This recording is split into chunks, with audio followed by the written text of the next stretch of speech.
good evening, good afternoon, whatever is relevant at the time you're watching this. I'm doing a second run through of the events that is being offered and events meaning games. Going to talk about the game being run tonight on the big show at 7 p.m. Central Standard Time. Going to find out why my camera's doing that later on. If you notice that, sorry, I don't know. I guess it's not. I guess it needs to be nailed down a little better. Um, I just and a couple other things after we're done here. So first off, the list of things that we're doing. I have several Star Wars D6 RPG campaigns. Currently, uh, the one running is called Ash Worlds. Would love to have more players. It is over VTT. Some people act like that's some sort of faux pas or whatever. Folks, here's the thing. We're we're living in a world where as much as I love talking about the past, and all that, it ain't 1979 anymore. And you're really hamstringing yourself if you don't at least use some uh, modern conveniences. And VTT can bring you games and get you to meet people you otherwise wouldn't be able to meet, and that's a positive. Um, you can read people's facial expressions just fine. These cameras are ridiculously high resolution now, 4K in some cases. So you can see more of the detail of my face than I really want you to. um, so I that excuse. Um, I had one person say, "Well, it reminds me too much of work." What? Well, yeah, I have these all the time. I'm not into uh, technology. The guy says, "You're talking to me on it." I see you've got your own podcast. What in the F are you talking about? I love people that call themselves Luddites on YouTube. Bro, okay. Um, so yeah, it's through VTT because what are you going to do? You got a lot of space between me and you. So there's those. They're called Ash Worlds. There's one called Refugees from the Rim. There's one called Liberation of the Unknown Regions, and which isn't very accurate, but it's good enough. And there's one that's about the X-wing Tie Fighter series. So that's the Star Wars RPG stuff. I have Paracosmic Convergence, my own RPG. I have several campaign worlds for that. Get me a party or two, and I'll be ecstatic to open up those campaign worlds and start adventuring in them. No need for big scenarios or plot lines. Let's just put you in there and get you going. If you just want to put your toe in the water, I do have a one off for it called Zymax's Tower.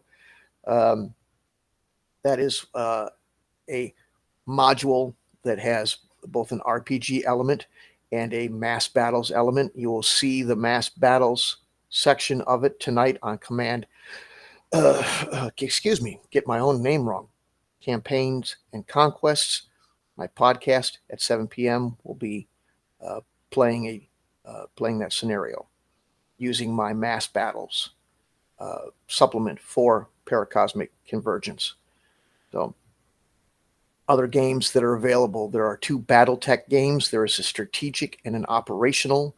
The strategic is playing uh, the Succession Wars board game in conjunction with Battle Force 2. Instead of rolling out the battles using six-sided die and a couple of printed factors on the chits of that game, we take it and we break it down into a Battle Force 2 scenario. The first thing that comes to everybody's mind is, well, that would take forever.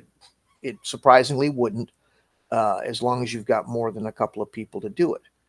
These are meant to be multiplayer situations. What I'm trying to do is get events that, granted, online isn't the same. I've heard it all with it, but at least the mass player kind of convention vibe, where the games are a little bit bigger, but they run okay because you've got a lot of people to pedal the wheels. So there's that. There's a Dawn Patrol, which is a surprisingly fun RPG-ish war game if you give it a chance. When I brought out the Dawn Patrol, everybody goes, "Oh yeah, I remember that. It was this neat old game, but it was too complicated and blah blah blah." It's not that complicated. When you play with us, you have a GM that will handle most of the complex rules anyway and leave you just to the fun. That's the whole idea behind Command Post Gaming. And if you play successive scenarios, not a lot of them, this isn't going to be some huge long-term thing, but there'll just be a handful of scenarios that are interconnected. You'll see where the RPG portion of that game can really blossom, especially if you have players more than two. You know, when you get teammates involved, it really starts to become a real neat RPG situation. So World War II or modern or any war game on Wednesdays for War Game Wednesdays, come on in. We get enough people in the server to play a game, we'll play it.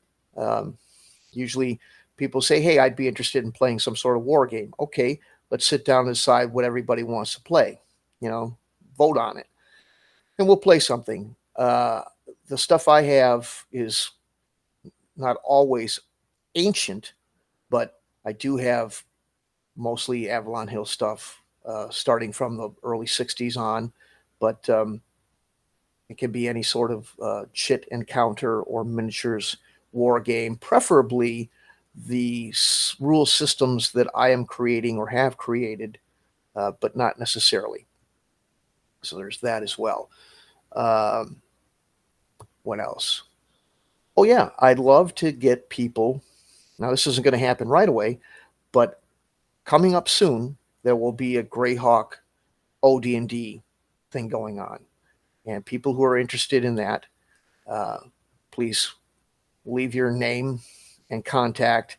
We'll tell you what's being planned. We'll tell you what's going to happen. This is something you'll definitely want to be involved with if you have the time to do it. I also do have a AD&D 1E campaign, if anybody's interested, that has to do with some semi-historical elements and some fantastic elements mixed into one. You can play on the real world plane, and that takes place in northern Great Britain, Northumbria, I think would be called these days, and has to do with some historical figures, but it also has portions that take those figures and your party onto the mythical planes of Norse mythology. So you can jump into that one if you want. I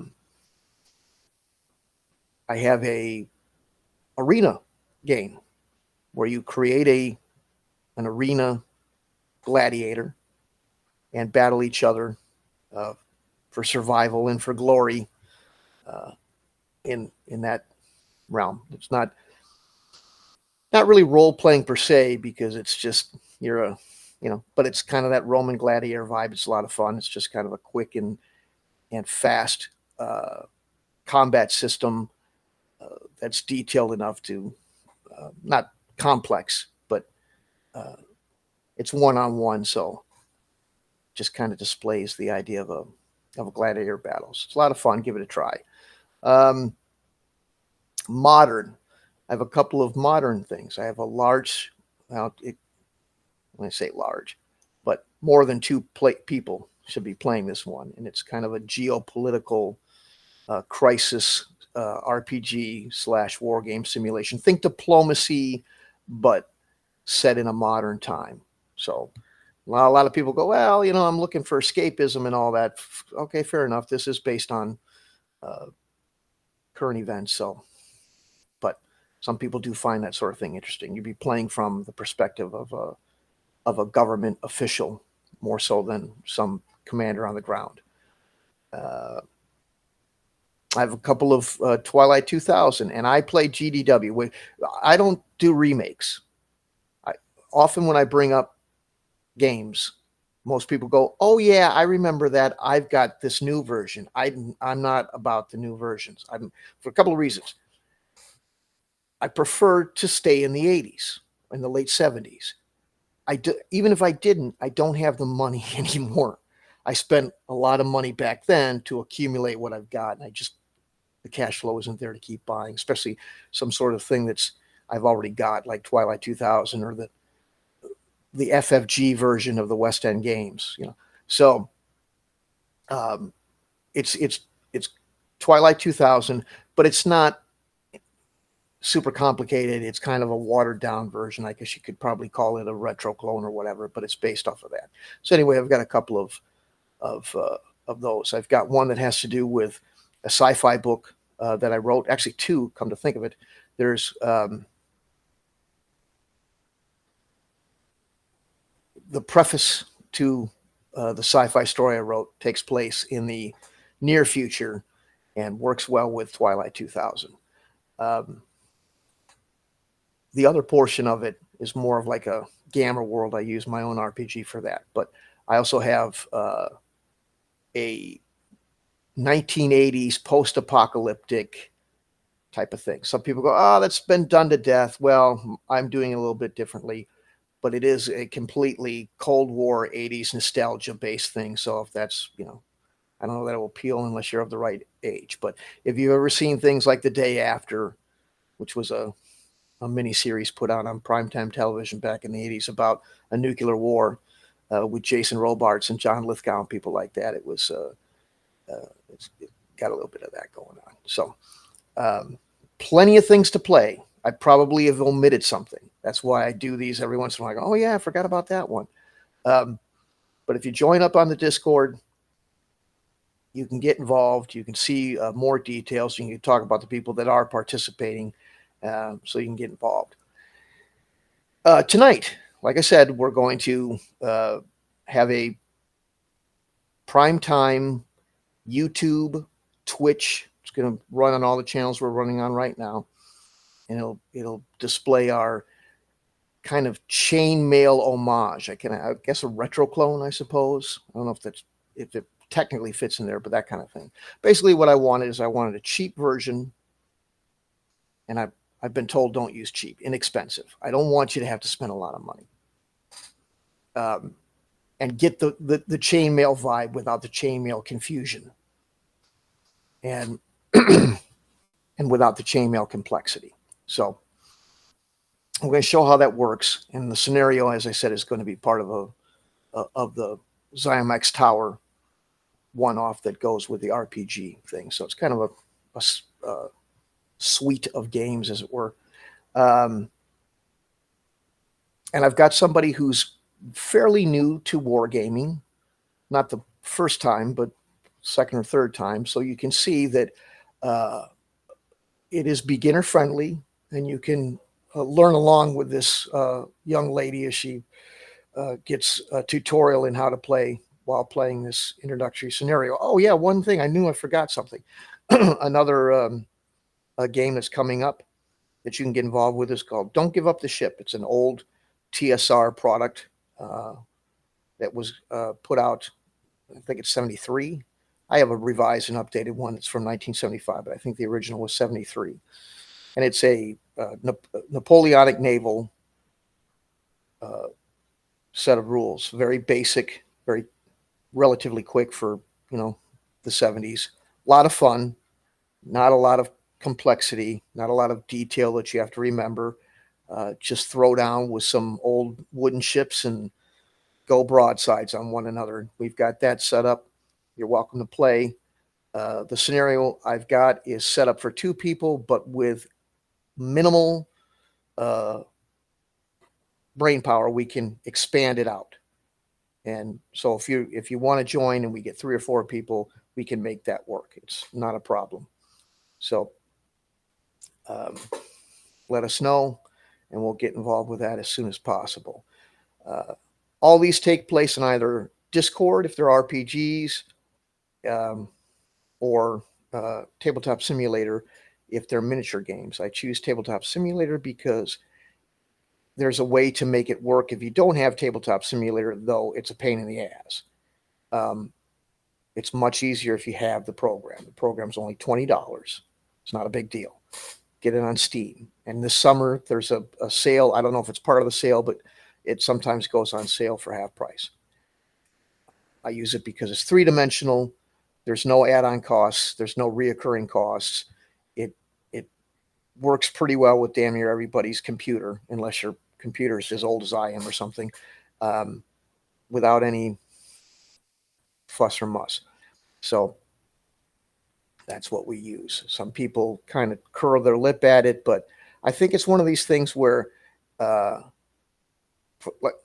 example, for a very long time, I wouldn't eat sushi because I knew what sushi was. And raw fish can't be good. Can't be good. Then I tried it. It was great. So give it a try. If you've heard things about it and it's negative, suspend that and just see for yourself. You'd be surprised. So that's about it. Hope to see you at 7 p.m. It's a neat little show.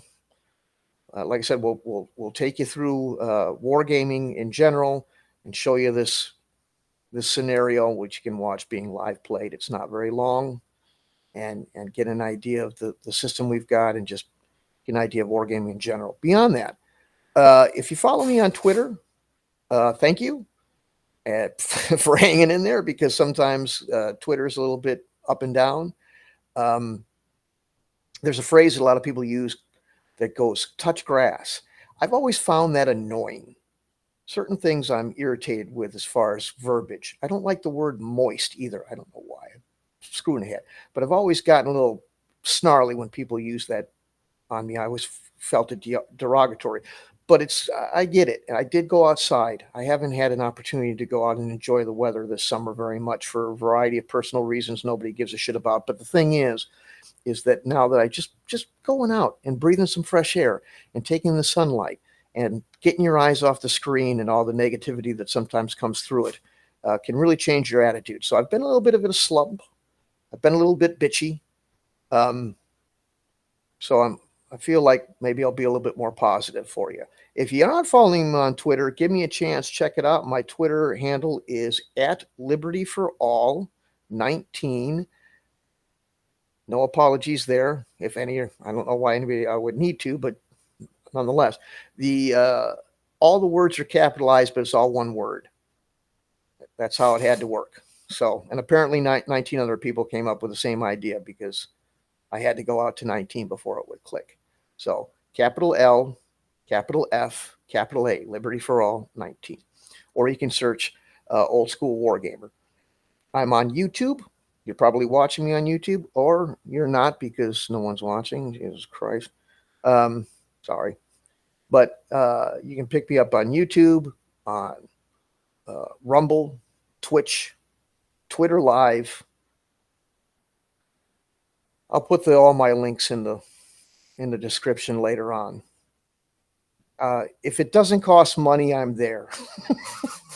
I looked at something called co-host, and I thought, hey, this would be great. And then they wanted a monthly fee. Nope, not doing that. I'm dumb enough to pay a monthly fee to Twitter as it is, so no more of that. But all the other ones, Facebook, Meta, well, not Meta yet, but apparently I have to check some boxes before I can do Meta. But I'm at Threads, I'm at Insta. I'm at some lesser known ones called Getter. If anybody's down with that one. Tried TikTok. They didn't like me. Apparently you can't say gun on TikTok. I didn't know that. Talking about war games, the word gun came up. I wasn't threatening anybody, but so we'll try that again later. Find a way to dance around the ridiculous censorship. But likely, if it's social media, you can find me if you're looking for me. Command Post Gaming. So talking to nobody, unfortunately. That's too bad. But we'll put this in the archives and maybe people will pick it up and take a look at it later. What? Oh, yeah. So, anyway, we'll try again. See you at 7. Hopefully, somebody will be there.